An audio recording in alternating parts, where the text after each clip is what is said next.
subtópico, subárea, de pregunta-investigación, de la dimensión metodológica de su discusión bibliográfica, de su dimensión teórica o empírica, y por lo tanto una discusión bibliográfica tiene un orden lógico que va construyendo dos cosas al mismo tiempo. Profe, ¿Sí? una consulta, Dime. un poco aparte de lo que está hablando. ¿Está grabando las clases para los audios? ¿Quieren que lo grabe? Es que una compañera decía que, bueno, la Dani tenía un problema de internet, entonces para ver si es que lo podía grabar Ok, el audio al menos. no hay problema. Muchas gracias, profe. De nada. Recording in Bien, progress. entonces, para resumir entonces para la grabación, la primera pregunta, uno empieza con una temática, pero la discusión bibliográfica es una acotación de esa temática. Ese acotamiento, ¿le hace sentido? ¿Es muy brusca? ¿Es muy ambigua, implícita? Esa es la primera cuestión que uno tiene que tomar en consideración. La segunda cosa, la estructura de la discusión bibliográfica, es decir, la articulación de párrafo en párrafo. ¿Ah? ¿Hace sentido? Estoy simplemente resumiendo lo que dice el autor A, el autor B o el autor C, o voy detectando una estructura lógica de la construcción de un argumento donde yo divido la discusión bibliográfica en subtópicos, subáreas, en una dimensión empírica, conceptual teórica, teórica explicativa, empírica. ¿Tiene esa estructura más analítica la discusión bibliográfica? Siguiente pregunta. La discusión bibliográfica me permite, o permite al lector, mejor dicho, permite al lector tener una idea de qué es lo que se sabe respecto de la temática que planteé, el estado del arte, y la pregunta melliza, digamos, espejo. ¿Queda claro también las cosas que no se saben? Y la última pregunta diría yo, ¿hay verdaderamente una discusión bibliográfica? Es decir, ¿se nota mi postura como autor o autora de la discusión bibliográfica respecto de lo que se sabe y no se sabe? Esas son las preguntas analíticas que uno se debiera hacer siempre al hacer una discusión bibliográfica. Así que, como ya les dije, no tenemos tiempo para ir viendo sus avances uno a uno, pero sí pueden hacer una autoevaluación a partir de este primer borrador. Ya cuando pasemos a la fase más individualizada, o si me quieren enviar su borrador para que le eche un vistazo, no hay ningún problema. ¿Ok? Entonces, haciéndose esas preguntas, ¿cómo les fue? Eso sí me interesa saber. ¿Cómo les fue en este primer borrador de la discusión bibliográfica? ¿Están haciendo check a todas las casillas o tienen algunos vacíos todavía? O si tienen una pregunta de cómo se tiene que hacer una discusión, por favor, cuéntenme.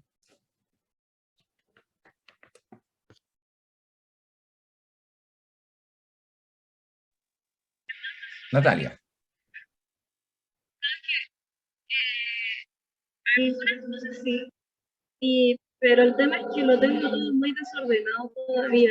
No he podido como, estructurarlo así como en 2 páginas, todavía no puedo hacerlo. Pero sí me he aclarado algunas cosas. Ya, súper. El que esté desordenado, eso se arregla, eso tiene un arreglo más o menos fácil. ¿Ah? Por favor, aunque muchas veces no me creen, de verdad que uno nota un trabajo que ha sido entregado sin haber sido impreso antes y corregido antes, de un trabajo que fue impreso y después corregido. De verdad que se nota. Primero porque uno no capta la misma cantidad de errores en la pantalla que en papel, ¿no? A menos en nuestra generación eso todavía funciona, no sé, los nativos digitales más adelante, pero al menos nosotros detectamos más errores en papel que en pantalla. Pero también lo que señala Natalia, que es muy típico, que uno en la cabeza todo le funciona súper bien, ¿no? Uno se entiende a sí mismo. Otra cosa es después volcar esas ideas, esa articulación, esa estructura en papel. Y ese proceso de traducción no es inmediato. Y eso también va a ser un resultado de convergencia, de reiteración. Así es que ustedes son el primer filtro de calidad. No olviden esto. Ustedes son sus primeros críticos que debieran mejorar las debilidades más fuertes, digamos, de su propio texto. Y de verdad, si se toman ese tiempo de ser críticos con sus propios productos, eso de verdad se refleja en la calidad del trabajo. Por favor, no trabajen de tal forma que planifiquen terminar su trabajo justo antes de las 12 de una fecha, sin haberlo leído antes, porque de verdad que se nota la falta de calidad en el trabajo. Bien, ¿alguien más que quisiera comentar donde tuvieron problemas o algo que no le haya quedado claro con estas preguntas autoevaluativas? Hola, profe, soy Daniela Aranea, que Hola, se me Daniela. cayó la internet y la Nati me ayudó a conectarme a la clase. Muy bien, me parece. Yo no pude realizar el trabajo porque me quedé en el paso anterior, en definir el problema, lo tenía muy confuso y hasta me autoevalué y vi que en verdad estaba haciendo procesos como viendo los objetivos, la hipótesis, cuando en verdad tenía que ir a la base. Sí. Lo positivo es que encontré un paper que tomaba todos los conceptos que me llamaban la atención del ciberespacio y de los ciberataques y se llama Elementos para una política de ciberseguridad efectiva. Entonces, lo que yo me busco abordar en mi problema es, ya tenemos este contexto de ciberataques, que es un nuevo medio de hacer conflicto y conlleva a nuevos desafíos. Ok, ese es como el contexto. Ahora, ¿qué elementos o factores se deben considerar para generar una política de ciberseguridad efectiva? ¿Cuál es el rol que ocupan los estados en esta construcción?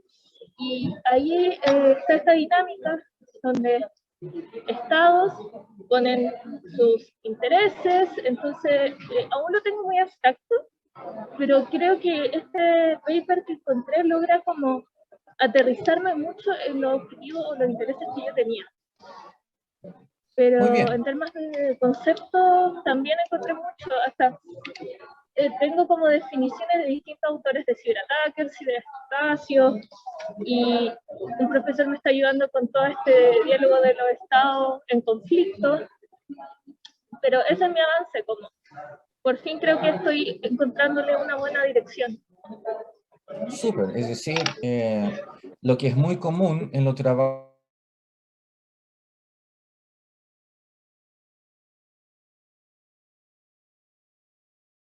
centrar el diálogo, la discusión con un texto en particular. Uno entra en un diálogo con una postura que uno cuestiona, y eso por lo general está representado por un trabajo en particular. Así es que si has encontrado ese trabajo que te llama la atención, que te articula mucho, que te permite abrir un conjunto de preguntas nuevas, eso está súper bien, porque eso efectivamente te permite articular la discusión bibliográfica. Ahora, ya en un tema más específico, cuando estamos hablando de investigación de un tipo de cuál debiera ser el rol de cualquier institución, ahí la discusión bibliográfica es bastante estándar, porque ya está implícita en esa pregunta, porque va a haber una discusión respecto de cuáles debieran ser esas funciones, dependiendo de ciertas definiciones conceptuales probablemente que se dan, o a partir de ciertas definiciones de resultados que uno quisiera ver del actuar de determinada institución u organización. ¿Ok? Así que eso te debiera ordenar bastante el trabajo. Y como último comentario, que también sirva a los demás, efectivamente no está, o sea, no es que sea malo avanzar mucho en los elementos del diseño de investigación, porque en algún momento hay que definir esos elementos. Pero no hay que olvidar que cuando uno todavía no tiene claridad respecto de la temática, por ejemplo, todos los elementos posteriores posiblemente, con una alta probabilidad, van a tener que ser revisados y redefinidos. ¿Ah? Entonces, a lo que voy es que si uno quiere avanzar con borradores completos, es una forma de trabajo, pero uno tiene que asumir, digamos, un costo psicológico de estar redefiniendo con cada revisión prácticamente todos los elementos del diseño de investigación. No hay que olvidar que tampoco es necesario tener claridad respecto del problema de investigación al momento que uno empieza a escribir el diseño, perdón, la discusión bibliográfica. ¿Ah? Aquí entran distintos estilos de trabajo. Hay ciertas personas, lo mismo pasa con escribir un paper, por ejemplo, un artículo. Hay personas que son muy estructuradas y que ya tienen toda la estructura en la cabeza y ya saben exactamente qué es lo que van a escribir en un paper, porque eso es lo que le conviene a ellos. Esa es su forma de pensar. Pero hay otras personas que prefieren una forma más inductiva, si se quiere, o más impresionista, donde es el mismo proceso de la escritura que va construyendo la discusión bibliográfica y donde uno a cada rato está revisando la discusión bibliográfica, donde uno implícitamente va avanzando casi de manera imperceptible a un problema de investigación hasta que esto de pronto cristalice. ¿No? Entonces hay distintas formas de trabajo y uno tiene que descubrir cómo es que uno mismo funciona en la investigación. Si uno más cuadrado, más de planificación y después colocar en papel, o si uno tiene una relación más dialogante con la escritura, donde la escritura no es el resultado de toda la estructura que uno ya tiene en la cabeza, sino que se va formando en la medida que uno va escribiendo, es decir, donde la misma escritura es parte del proceso. Ahí uno tiene que evaluar qué es lo que a uno más le acomoda. Aquí no hay ninguna regla escrita, uno investiga manteniendo, por supuesto, la calidad del trabajo de la manera que más le convenga a cada uno. ¿Sí? Bien. ¿Alguien más quisiera compartir algo o preguntar algo respecto de este primer borrador? Lo más importante para mí es que entiendan qué es lo que se espera de una discusión bibliográfica, porque si ustedes tienen claridad respecto de la discusión bibliográfica, significa que también van a ser capaces de evaluar su propio trabajo. Y como yo dije, ustedes son su primera línea de crítica. Sí, Maite, dime.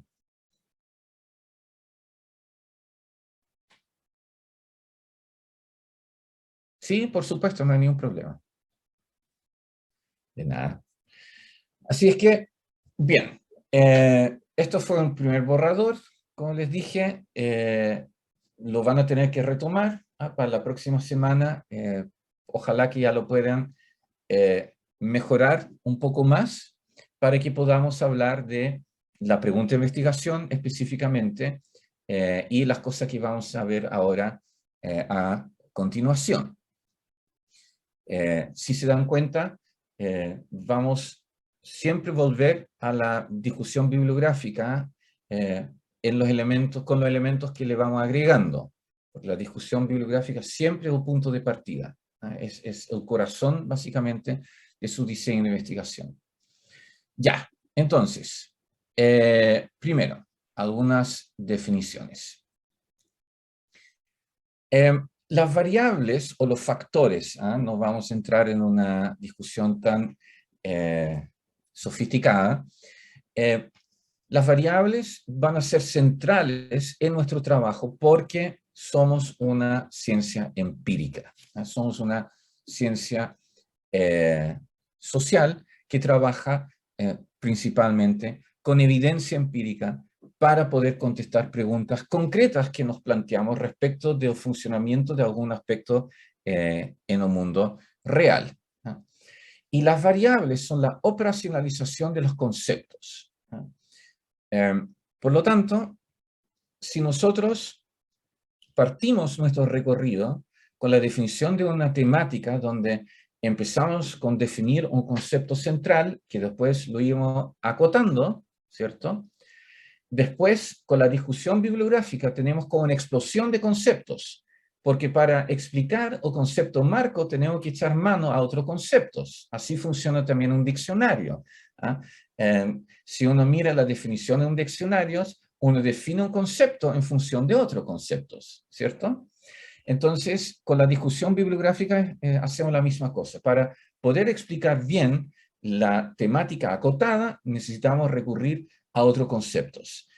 No todos los conceptos van a tener la misma importancia dentro de la discusión bibliográfica. Los conceptos que van a ser muy importantes, que van a ser centrales en nuestro trabajo, van a ser aquellos que están contenidos, yo diría principalmente explícitamente en la pregunta de investigación y en la hipótesis. Pero en el diseño de investigación, para poder responder una pregunta, uno a veces también tiene que echar mano a variables conceptos que uno no está mencionando explícitamente. Y esto se ve con mayor claridad con la lógica cuantitativa de investigación.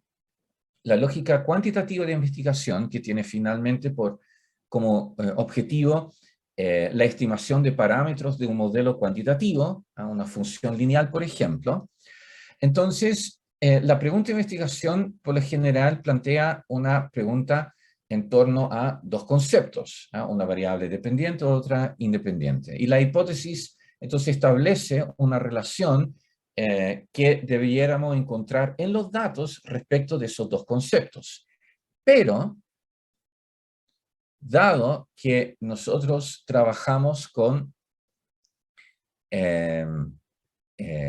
o sea, que nosotros observamos datos no experimentales, observamos en condiciones no experimentales, necesitamos incluir variables de control. Y eso es un modelo completo. Entonces, por eso en los modelos de regresión, no sé si lo vieron con estadística, uno está interesado en establecer una relación entre una variable independiente y una variable dependiente, pero finalmente al momento de trabajar con los datos, establecer el modelo, uno incluye una batería completa de variables, conceptos adicionales, que son las variables de control justamente para poder aislar el efecto de nuestra variable de interés, variable independiente de interés sobre la variable dependiente.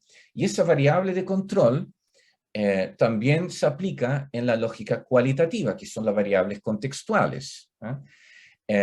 Y de nuevo, esas variables remiten a conceptos que por lo general tienen una justificación metodológica o bien una justificación en relación a la discusión que uno estableció.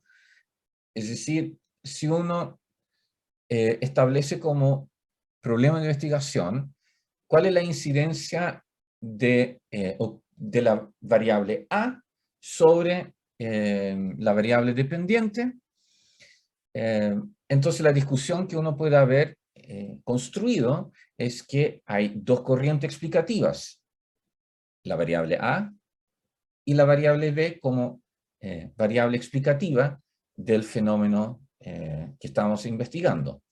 Entonces, si nuestra pregunta de investigación se limita solo a una, o nuestra hipótesis se limita solo a una variable, entonces es altamente probable, dependiendo del diseño de cada investigación, eso sí, pero es altamente probable que uno de todas formas deba incluir las variables que no están consideradas por la corriente que uno está, entre comillas, defendiendo.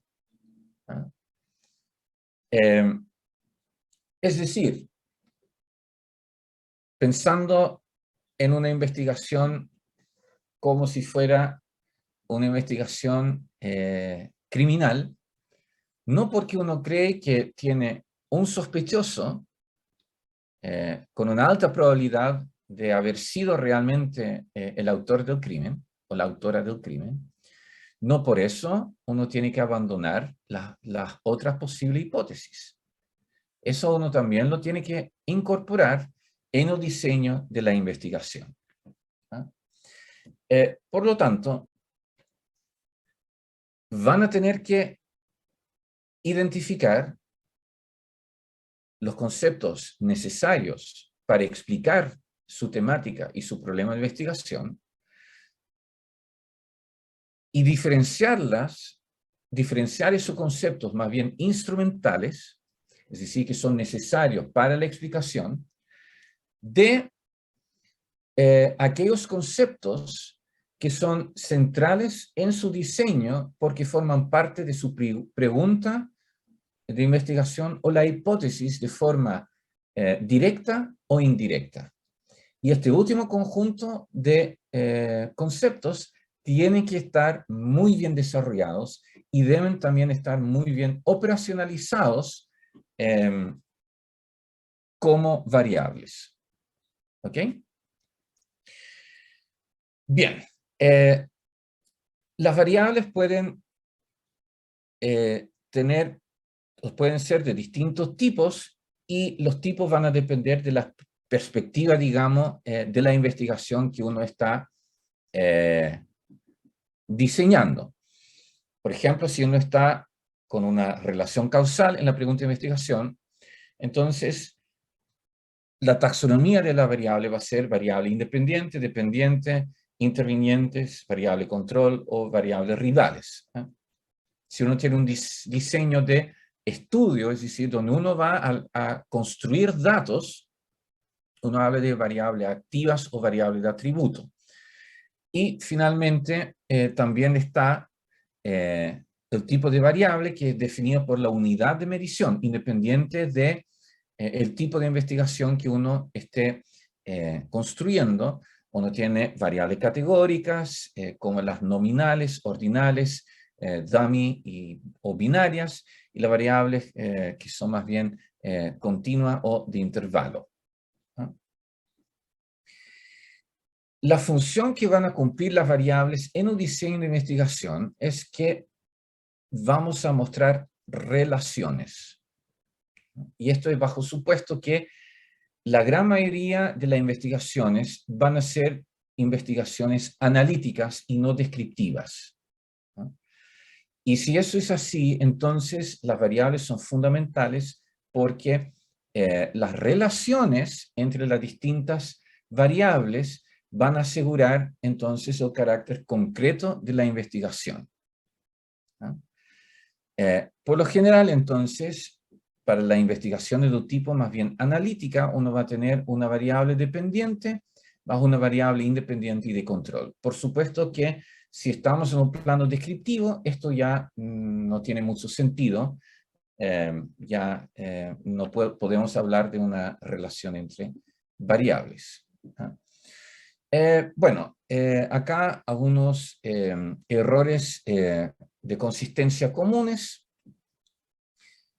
Hay que tener cuidado que al momento de trabajar con variables, que son mediciones de conceptos, que uno compara o recoge datos con distintas unidades de medición, aunque uno le dé un mismo nombre.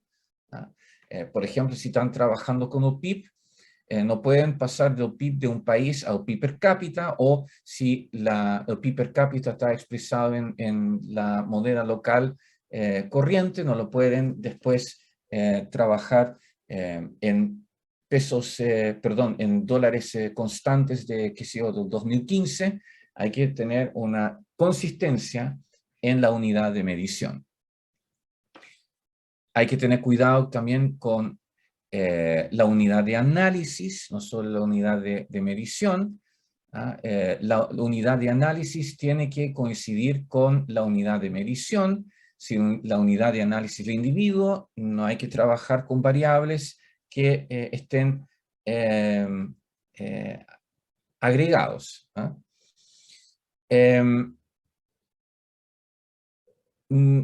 Por lo general,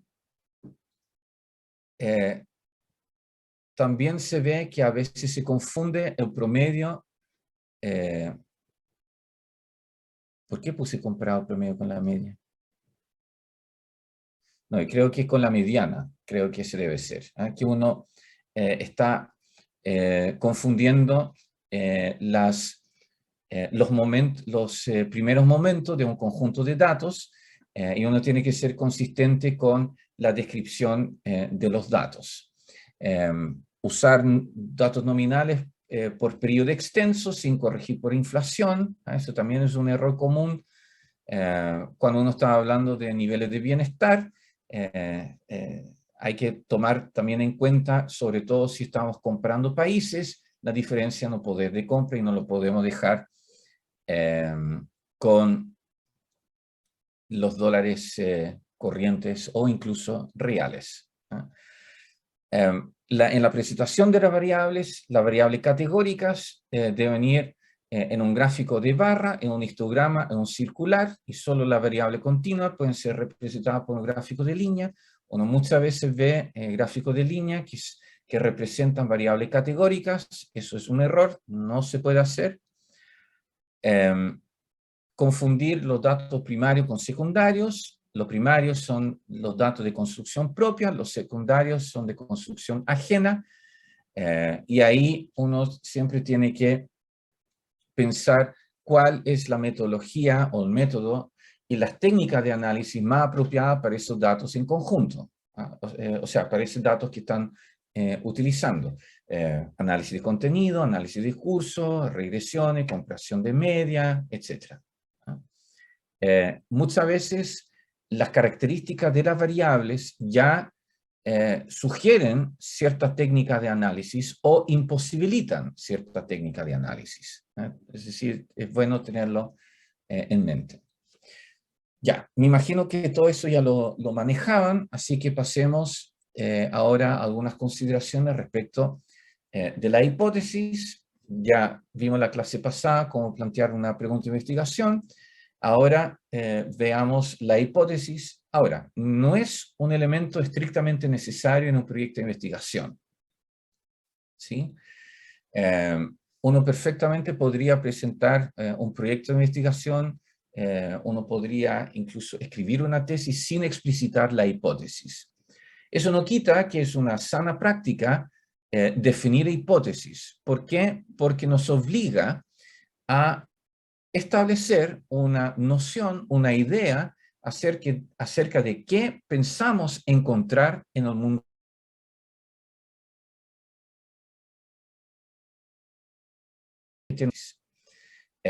Si la hipótesis resulta ser falseada, eso no significa que la investigación es mala.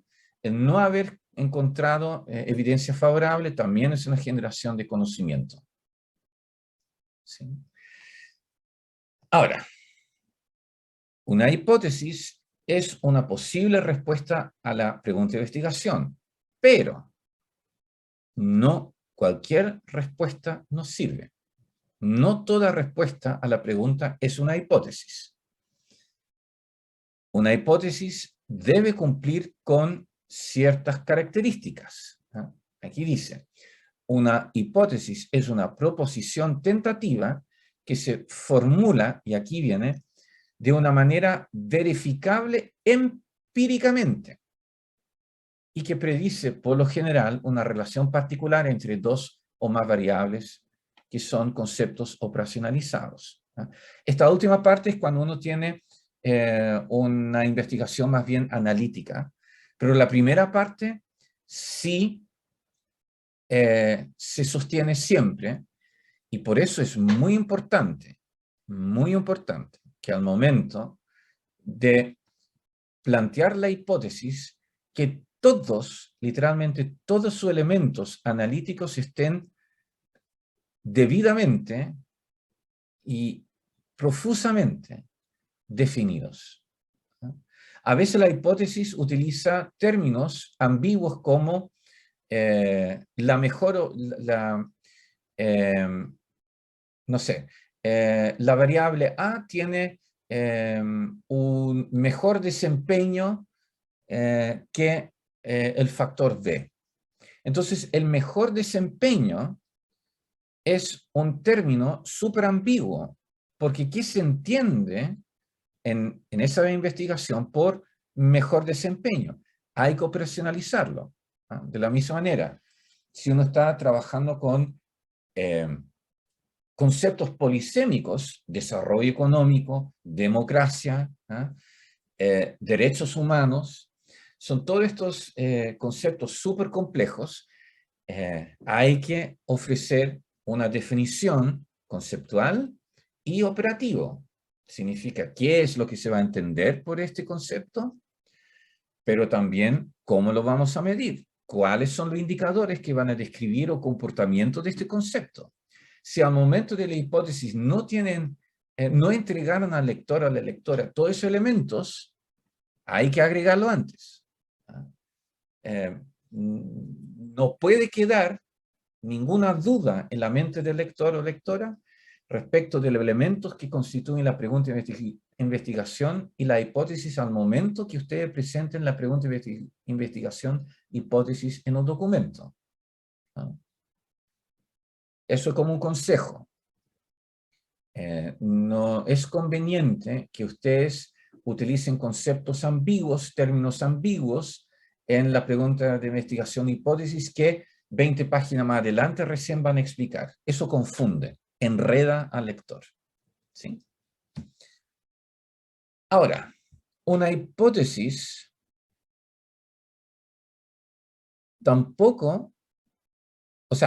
una hipótesis es una posible respuesta. Es decir, con los datos que manejamos ahora, con el conocimiento que tenemos ahora, antes de realizar la investigación, no sabemos si esa hipótesis es, entre comillas, correcta o no.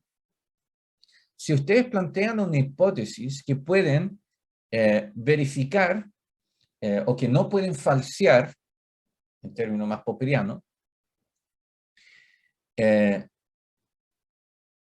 sin haber hecho la investigación, significa que no es una hipótesis. Y posiblemente significa que tampoco tenían un problema de investigación. Si ustedes pueden contestar su pregunta, más allá de toda duda razonable, dirían los abogados, significa, más allá de toda duda razonable, con los elementos que emanen de la discusión bibliográfica, significa que tienen una mala o una débil hipótesis, una débil pregunta de investigación, y probablemente su problema de investigación está mal planteado también.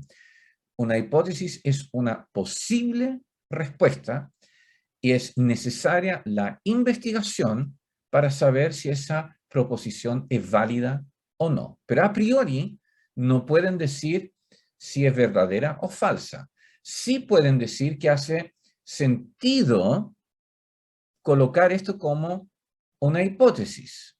Es decir, es como cuando quieren imputar a alguien en el sistema judicial, uno tiene que, para que sea imputado a alguien, uno tiene que comprobar ciertos estándares que exige la ley ante un juez para que una persona adquiera el estatus de imputado, ¿cierto? Lo mismo pasa acá. Uno igual tiene que reunir elementos disponibles para hacer verosímil la hipótesis. Pero su evaluación de verosimilitud no es lo mismo que comprobar la validez de la hipótesis. ¿Se entiende la diferencia?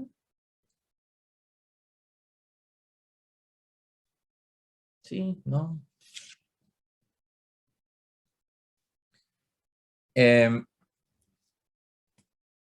Lo que hacemos con la discusión bibliográfica y lo que justifica una investigación es el no saber algo. Eso es lo que justifica la investigación, el no saber algo.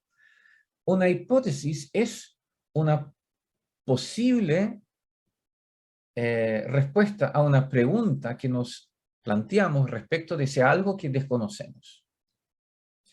Pero si conociéramos la respuesta a la pregunta, ya no tenemos justificación para investigar, porque ya se sabe. ¿Por qué vamos a investigar algo que ya sabemos? Uno investiga algo, lo que no sabe. Entonces, lógicamente, la hipótesis tiene que ser una posible respuesta, pero no puede ser la respuesta válida, verdadera, que algo que ya conocemos a priori, antes de la investigación. Porque eso contradiría la necesidad de hacer una investigación. Si ya conocemos la respuesta a una pregunta sin hacer la investigación, no tenemos un problema de investigación. Estamos simplemente sacando un elemento del estado del arte, pero no estamos apuntando a una debilidad del estado del arte. ¿Sí? ¿Ahí sí? Ya. Okay. Sí, profe. Súper.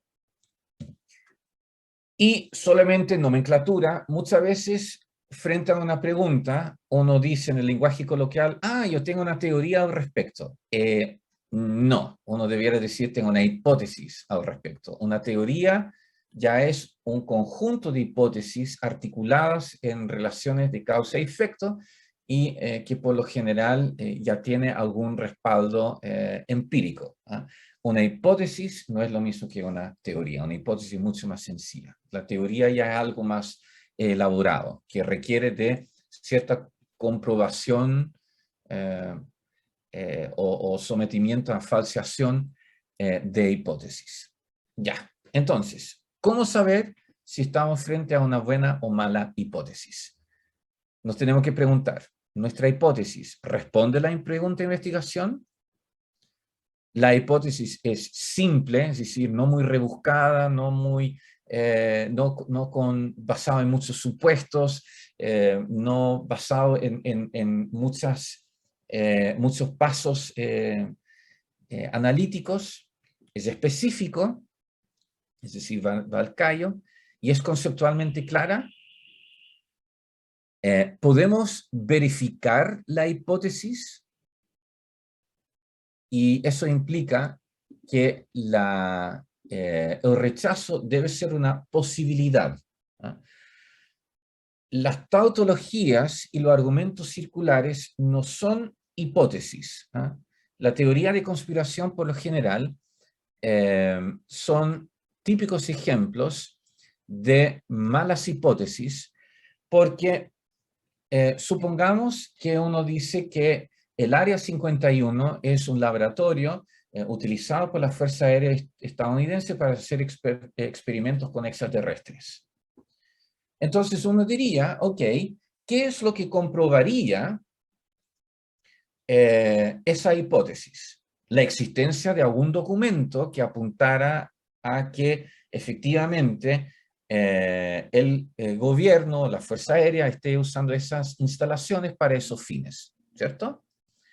Pero resulta que con las teorías conspirativas, la ausencia de tal documento también es considerada evidencia favorable para su hipótesis, porque van a decir, pero por supuesto, ustedes creen que el gobierno tendría algún papel donde admiten que están haciendo ese tipo de experimentos. Por supuesto que no vas a comprobar eso mediante un documento. Si bien por separado podría hacer sentido la reacción, si lo tomamos en conjunto, estamos frente a una tautología, porque lo que estamos diciendo es que tanto el hallazgo de un documento como la ausencia de un documento constituyen evidencia favorable a la hipótesis de que la Fuerza Aérea está haciendo experimentos con extraterrestres. ¿Y entonces en qué quedamos? No hay forma de demostrar potencialmente la falsedad de la hipótesis, aparentemente no, porque tanto la ausencia como la presencia de un documento va a interpretarse como evidencia favorable. Esto es como, si gano yo, pierdes tú, a ver, tengo que decirlo bien, si gano yo, pierdes tú, y si... Ya me enredé, pero entendieron la idea, ¿cierto? Es decir, que uno siempre sale ganando. Uno tiene que evitar ese tipo de juegos. Uno no potencialmente de antemano sabe que uno siempre va a ganar. Uno juega un juego, normalmente, porque uno no sabe cuál va a ser el resultado. Eso es como la gracia de un juego, ¿cierto? Y eso también convierte el juego en un juego justo para ambos o para todos los participantes. Si ya el juego está definido de tal manera que de antemano se sabe que un jugador siempre va a ganar, ya no van a querer jugar los demás. Y aquí la idea es la misma. Una hipótesis tiene que someterse a ciertas reglas del juego, donde la hipótesis también puede salir perdiendo. Eso es muy importante. ¿Sí? Ya, la hipótesis está conectada con la discusión bibliográfica. Esto tiene que ver con la evaluación de la verosimilitud. No puede ser sacado de la manga. No pueden estar hablando de la conexión, de la relación que tienen los enanitos verdes con el estallido social, y después como hipótesis estar hablando de la posición de la luna. Es como de dónde salió la posición de la luna. Si lo único que han estado desarrollando en el trabajo es la conexión entre los enanitos verdes y el estallido. Entonces esa es la pregunta que se deben hacer. ¿Está conectada la hipótesis con la discusión bibliográfica? ¿El lector va a encontrar verosímil la hipótesis cuando lee la discusión bibliográfica? ¿Entregué todos los elementos necesarios a la discusión bibliográfica para justificar la verosimilitud de mi hipótesis? Y la última pregunta, ¿está operacionalizada? Es decir, ¿están definidos los instrumentos de medición de la hipótesis? ¿Es concreta, por lo tanto? Si la respuesta es sí en estos 5 casos, es porque tiene una buena hipótesis. ¿Sí? Bien. Por último, los casos. El 95% de las tesis que se elaboran en esta carrera son casos. Entonces, recordemos algunas cosas. Vamos a aterrizar la investigación, por lo general, a uno o más casos particulares. Eso debe estar justificado. Eso ya lo aprendieron en un curso de estudio de casos y los métodos comparados.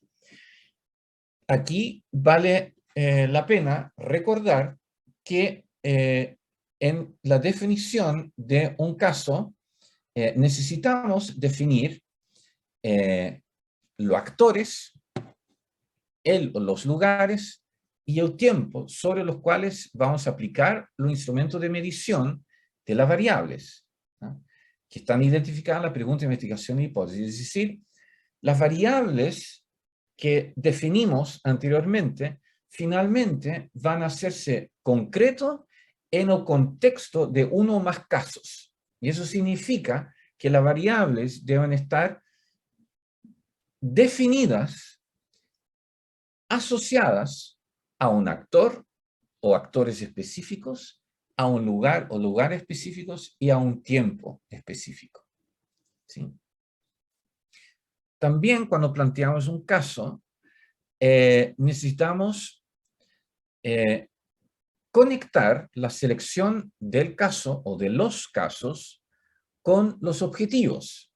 Finalmente, los casos, por lo general, van a formar parte de los objetivos específicos. Y la manera en que se seleccionaron los casos debe tener relación con esos objetivos. Ahora, para poder seleccionar estos casos, van a tener que tener un conocimiento profundo y extenso del comportamiento de la variable dependiente, es decir, el fenómeno que quieren explicar.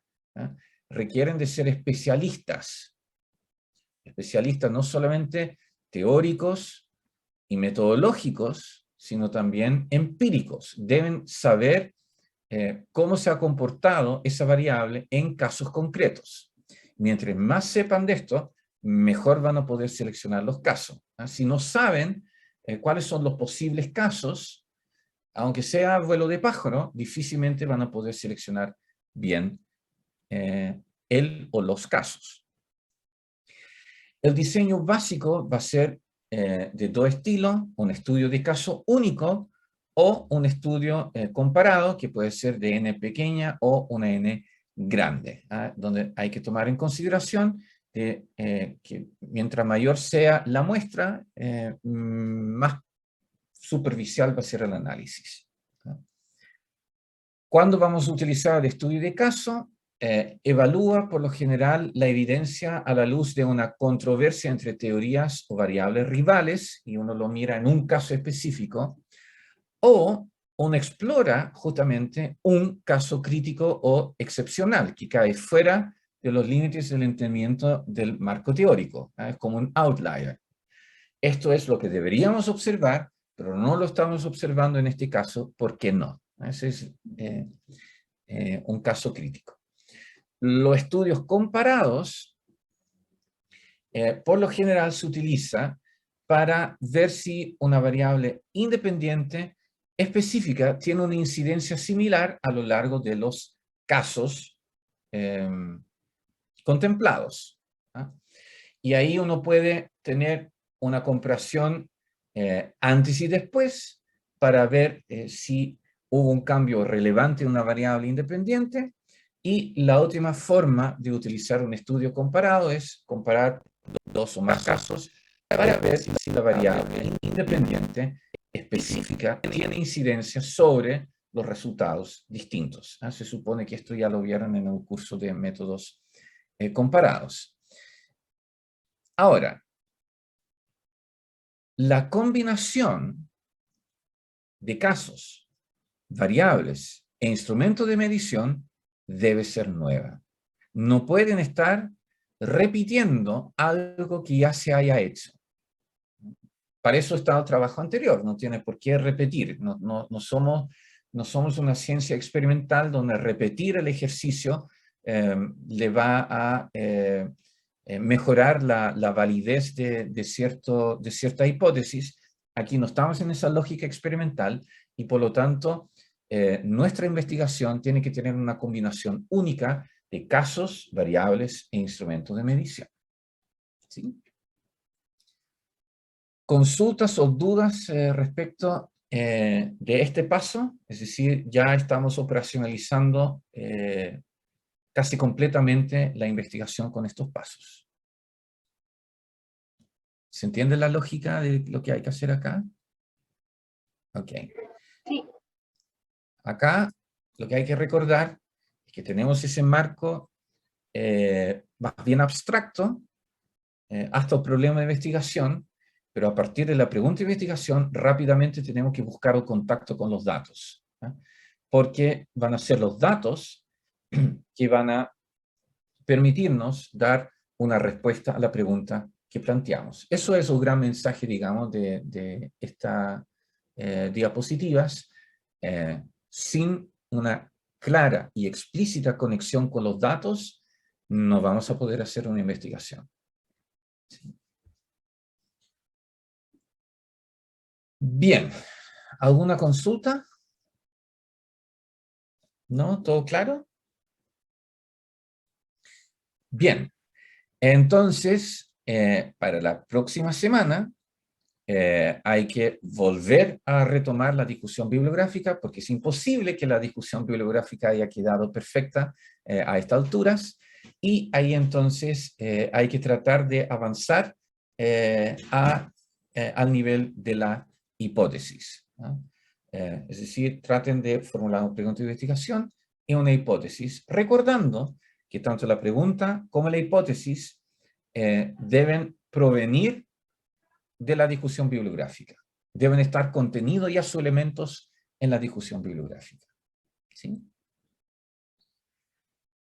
Bien, pues, entonces la próxima semana nos volveremos a ver a la misma hora.